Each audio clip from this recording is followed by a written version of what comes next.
Doctor સાહેબ, જો legal કાર્યવાહી ન થઈ શકતી હોય, જે નોટિફિકેશન બહાર ન પડતું એના કારણે, તો આ સેમ્પલનો મતલબ શું? ખાલી દંડ લેવો એ તો વિષય હોય ના શકે. દંડ તો કોઈ પણ ભરી દે, એનો ધંધો તો ચાલુ રહે ને સાહેબ. આપ શું માનો છો? કેટલો ગંભીર મુદ્દો છે? રોનકભાઈ, આ મુદ્દાને જ્યાં સુધી અને ડૉક્ટર તેજસે કીધું એ પ્રમાણે હું જે સમજું છું એ રીતે આમાં સૌથી પહેલી વસ્તુ એ ક્લિયર કરવી છે કે જે સેમ્પલ લીધા છે એ આ લોકોએ કહી શકાય કે સર્વેલન્સ સેમ્પલ લીધા છે, અને ઓફિશિયલી જે સેમ્પલ કહેવાય કે જેને એન્ફોર્સમેન્ટ સેમ્પલ કહેવાય એ રીતે છે.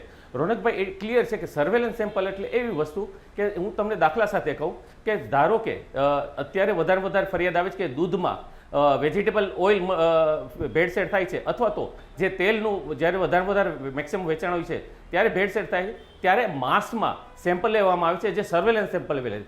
એની લીગલ વેલ્યુ 0% છે. મીન્સ કે એમાં કોઈ પણ જાતની કાયદાકીય કાર્યવાહી થઈ શકતી નથી.